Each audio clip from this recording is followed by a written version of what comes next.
Hello class, welcome to Connected.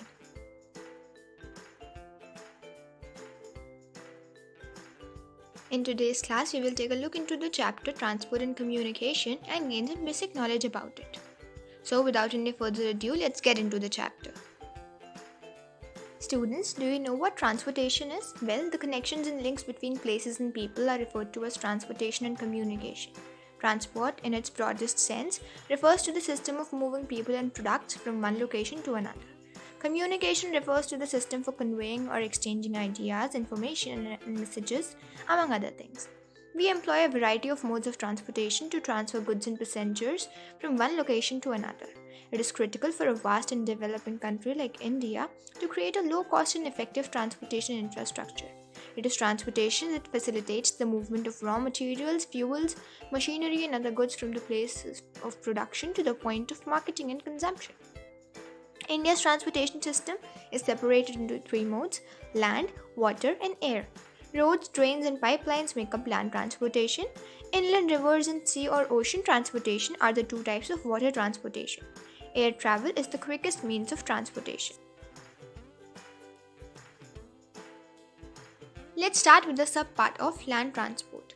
Land transport encompasses all land-based modes of transportation such as animal power, roads, railways, and pipelines. Since ancient times, humans and animals have been employed to convey products over terrain. Since ancient times, road travel has been a vital means of transportation. Even in today's world, it remains a universal mode of transportation, offering better access to all parts of the country than railways and canals. It serves as a connection between trains, rivers, and airways. It also offers door-to-door service. Roads can connect even the most isolated towns, villages, factories, farms, and mining centers. For light objects, perishable goods, and short distances, road transport is versatile, rapid, and convenient. Natural impediments such as mountainous terrain, deserts, and forests do not significantly block it. As a result, roadways are referred to as the country's arteries and veins. India boasts one of the world's largest road networks. National highways, state highways, district roads, village roads, and border roads make up India's road network. Aside from this, there are the international highways and expressways, both of which are newer developments. National highways. These are the primary roadways that the central government builds and maintains under the National Highway Authority of India (NHAI), which was established in 1995. These are intended for interstate travel and link state capitals, key ports, major cities, and railway junctions. The north, south, and east-west directions are served by a number of national highways. Sher Shah Suri Marg used to be known as NH1 and NH2. NH1 connects Delhi and Amritsar, whereas NH2 connects Delhi and Kolkata. Between Varanasi to Kanyakumari, the NH7 travels for around 2,369 kilometers. It is the country's longest national highway. The Indian government has launched a massive road development project connecting Delhi, Mumbai, Chennai, Kolkata, Delhi through the National Highways Authority of India (NHAI). The Golden Quadrilateral Superhighways are what they're called. It was first released on January 2, 1999. The Ministry of Road Transport and Highways is in charge of developing the national highway.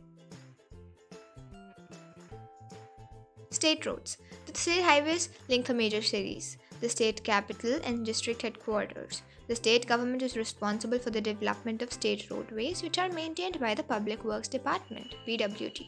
District roads. Talukas and significant towns in the districts are connected by district roads.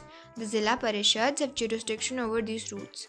Village roads. Various settlements are connected by village roads. The majority of the village roads are unsurfaced, making them muddy and slippery during wet seasons. The Indian government's Pradhan Mantri Gram Sadak Yojana advocated the goal of connecting every village with a road system.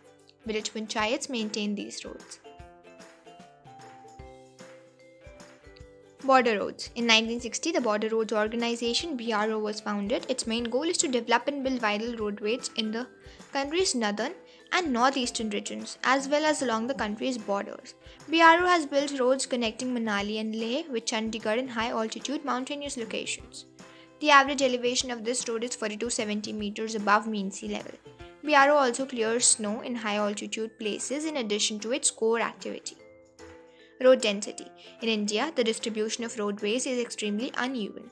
The road density refers to the length of road per 100 square kilometers. In most northern and southern states, the density of roadways is relatively high. It is lower in the Himalayan area, Madhya Pradesh, and Rajasthan than in other states. This is attributable to the area's topography and economic development levels. In plain areas, road construction is easier and less expensive than in hilly and flat regions.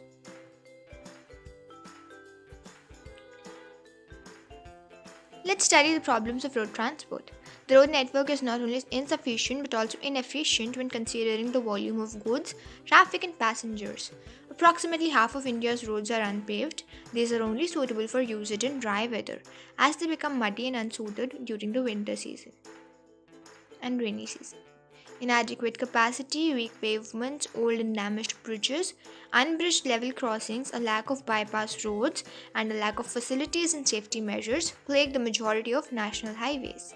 The mixing of traffic by high-speed cars, lorries, buses, tractors, two-wheelers, and other vehicles lengthens traffic times, causes pollution, and increases the risk of road accidents. The laws of road safety and traffic are routinely broken by drivers, and there is no effective structure in place to enforce them.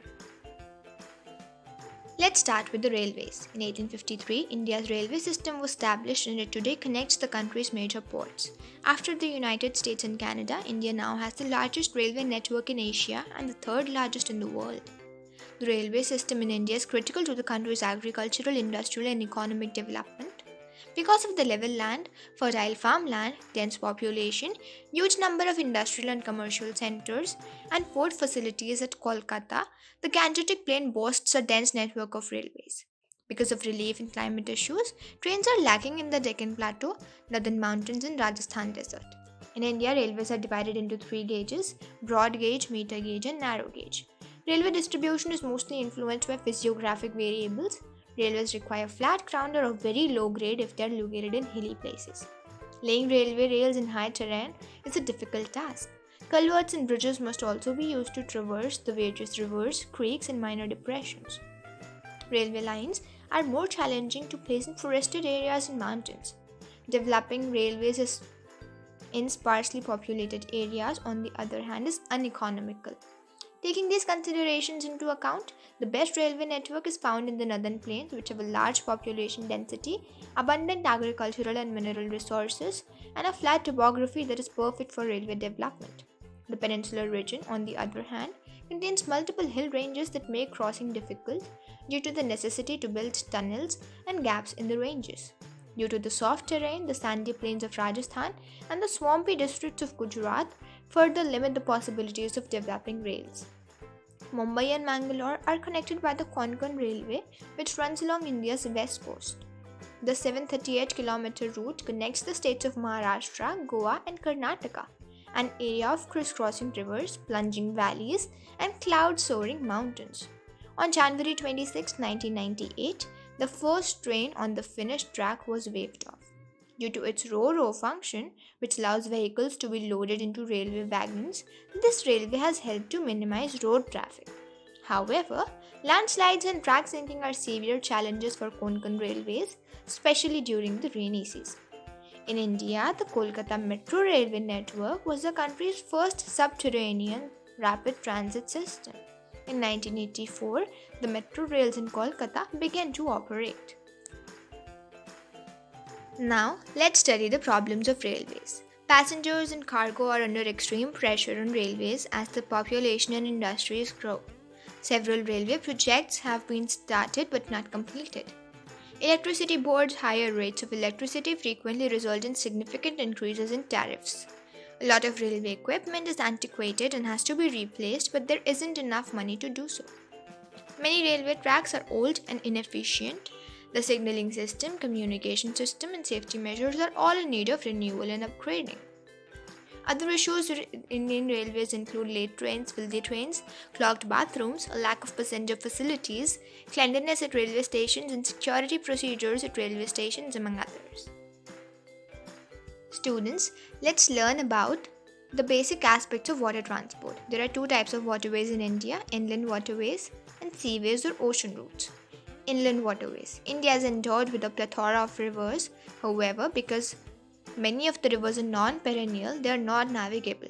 Furthermore, numerous rivers have been dammed and the water has been redirected for cultivation. As a result, the rivers are no longer navigable. Finally, road and rail transportation are far more competitive than rivers. Seaways. India has a 7,517 km long coastline with 12 major and 185 smaller ports. Approximately 95% of India's overseas trade in terms of volume and 70% in terms of value is carried out via maritime routes. Let's study about the ports of the west coast and east coast. Ports of the west coast. Gujarat's Kandla port was built to relieve the strain on Mumbai's port. The port of Kandla is a tidal port.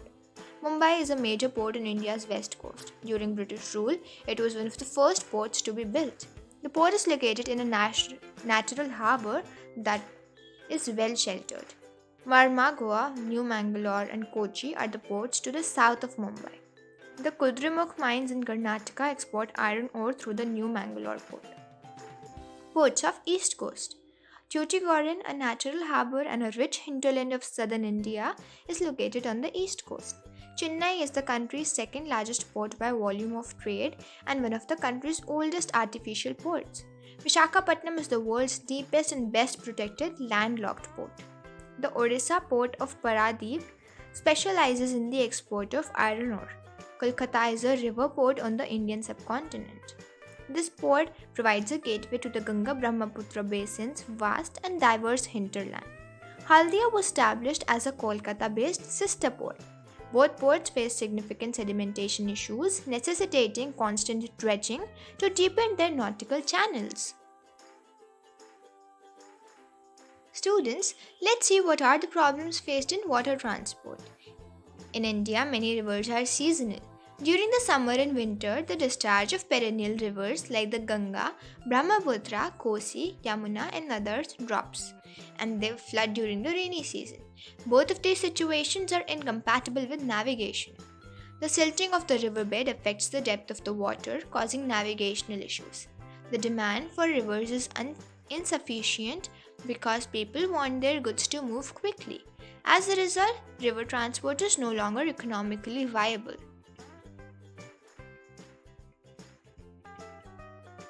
Air transport.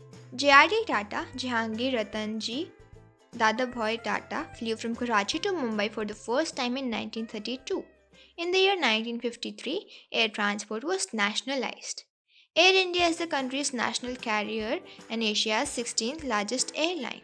Air India has a fleet of 159 planes and is an important link between India and the rest of the world. There are several advantages to flying. It is the quickest way of transportation. It offers a comfortable, efficient, and rapid mode of transportation. It enables access to off-the-beaten-path locations. Because air travel pursues the quickest and most direct routes, it is devoid of physical impediments such as seas, mountains, and forests. The operational costs in case of air transport are quite higher than the other modes. Let's see what are the problems in this type of transport. The airline workforce base in India is one of the world's largest. Its average number of staff per aircraft is around 700 compared to 225 in many other countries. Indian airlines are up against intense competition from foreign carriers that offer superior service. The planes are old. The airlines require a large sum of money to replace their planes. Training facilities that are both insufficient and pricey. Flights do not always depart on time. Students, do you have ideas about pipeline transport? Well, pipeline transportation is a newcomer to the realm of land-based transportation. Although pipelines were originally designed to transport water, they are increasingly being used to transport crude oil and natural gas to refineries. Even solids can be moved through pipes under pressure or by converting them to slurry under particular conditions. It is because of pipelines that refineries can be built further inland rather than at ports or extraction sites. Pipelines have the advantage of being able to go through any terrain and climate. Although the initial cost of installing a pipeline is significant, it requires less maintenance and operations in the long run. It also reduces time, waste, and the number of transshipment locations. Furthermore, it conserves fuel. Communications. Man's primary need is communication. Cave paintings, leaves, and paper were man's early attempts at communication. Languages and scripts evolved, allowing for more effective and unambiguous communication. There are two sorts of communication: one, personal communication, and two, mass communication. Emails, phone calls, and mobile phones are examples of personal communications. Radio, television, films, and other forms of mass communication are also used. As evidenced by ancient sculptures and palm leaf writings, India has a long history of communication development. The Indian portal system now offers 38 services that can be divided into three categories. 1. Letters, postcards, and newspapers for communication. 2. Courier services, parcels, money orders, etc. 3. Other services include resource mobilization and life insurance for postal employees.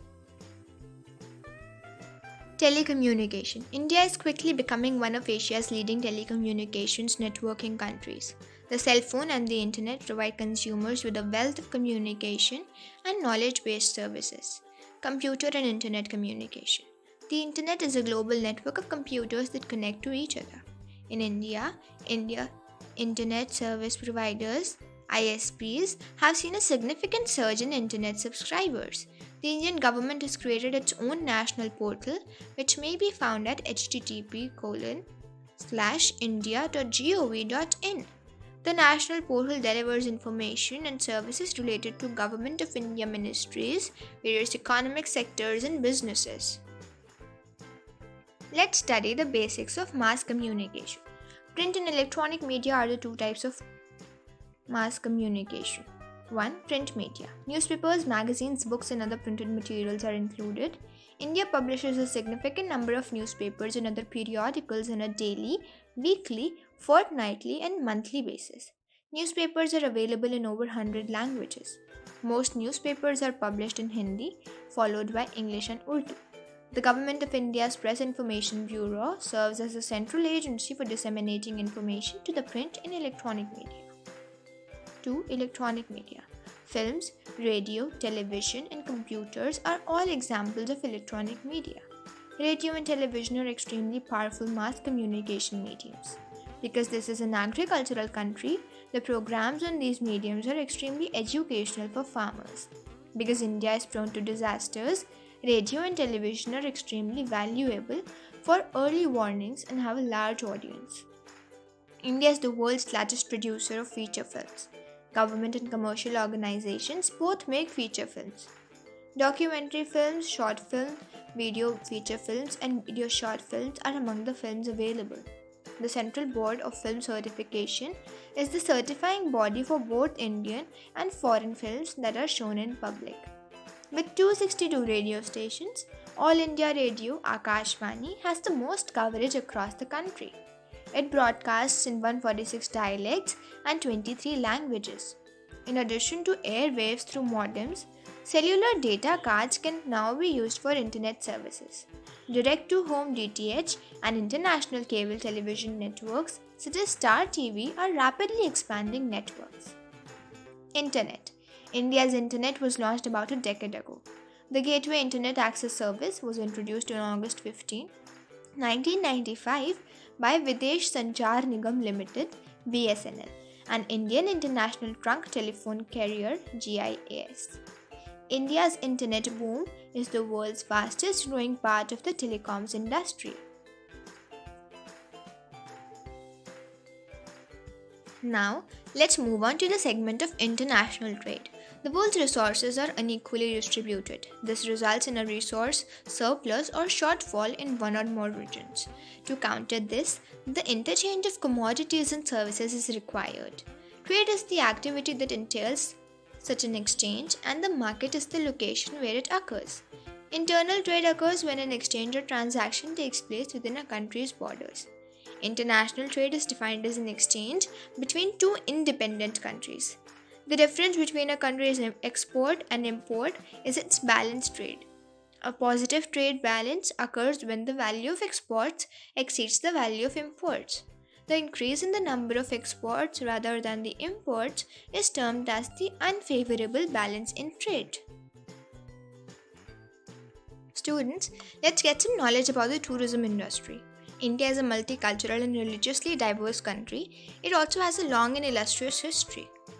The natural beauty of the Himalayas, rivers, woods, and sea coasts, as well as architecture, cuisines, folk art, festivals, and temples, are just a few of the many attractions that attract visitors from across the world.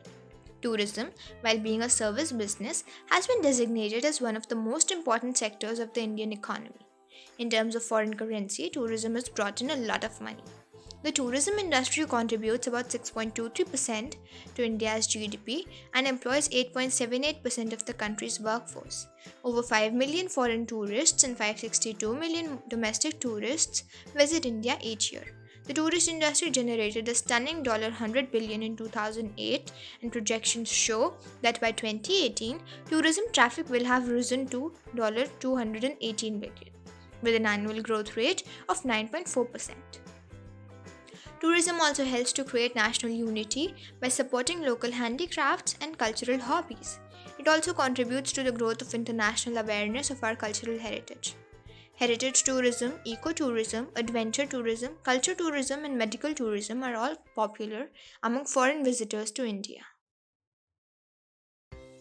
Students, do you know about the transport and communication in Goa? Let's learn about them. The national highway in Goa is 224 kilometers long. There are 232 kilometers of state highway and 815 kilometers of district highways. NH66, which runs along India's west coast and connects Goa to Mumbai in the north and Mangalore in the south, is one of two national highways. NH4A goes through the state, connecting Panjim, the state capital, to Belagavi in the east and thereby connecting Goa to the Deccan cities. The new NH17B 4-lane highway connects Mormugao Harbour to NH17 at Varna via Dabolim Airport, and the NH17A connects NH17 to Mormugao Harbour via Kottalam. Because tourism has exploded in Goa, the entire state, particularly the tourist hotspots, is well served by an enormous transit infrastructure and a range of means of transportation. Students, now let's study the railway system in Goa. The state of Goa is traversed by the Konkan Railway. Madgaon and Vasco da Gama are the two major railway stations in Goa. Both of these stations are in Goa's south. The Konkan Railway terminus is in Madgaon and the South Central Railway terminus is at Vasco da Gama. Local trains run between the northern and southern districts of Goa. Dudhsagar Rail Tours offer a train ride to the Dudhsagar waterfalls. Water transport. There are various creeks and rivers in Goa's physiography. Water transportation is one of the most affordable and accessible ways of transportation. Ferry services is offered to cross these creeks at a variety of locations. From Goa to Mumbai, a new passenger ship has been introduced. Airways. There is currently only one international airport in Goa, which is located in Dabolim near Vasco da Gama. At M. Apo in the Taluka of Parnam, a new international airport is being built. Let's move on to the last segment of this chapter. It's the tourism in Goa. Goa has become a popular tourist destination. The state's tourism industry is quite important. The government has placed a special emphasis on expanding infrastructure and diversifying Goa's beach-oriented tourism to include heritage tourism, ecotourism, adventure tourism, sports, and aqua sports, among other things. Tourism, like any other industry, has two effects. One is beneficial and the other is negative. Tourism's net growth has unquestionably boosted job prospects in the state. Locals have had the opportunity to learn skills required for higher paying jobs in the hotel and tourism industries thanks to the state government's efforts to establish institutes for hotel management. The economy is seeing a multiplier impact, with jobs and opportunities cropping up to assist tourists, such as restaurants, transportation, guides, and local food products. However, there is a flip side in terms of environmental repercussions and demand on natural resources as a result of this growing visitor influx. Water is a source of contention between villagers and the hotel sector. Hotels use a lot of water, which leaves very little for the inhabitants. Development along the shore has resulted in issues such as erosion and the removal of mangroves, undermining natural sea defenses. The disposal of rubbish generated by tourism is a big issue. Solid and liquid waste disposal endangers water bodies and marine habitats, resulting in biodiversity loss and other issues. Aside from that, ethical issues like cultural shock, crime, prostitution, drugs, and so on have prompted numerous questions regarding the true value of tourism in Goa.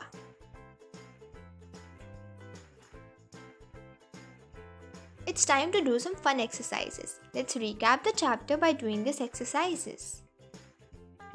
Now, let me tell you the correct answers.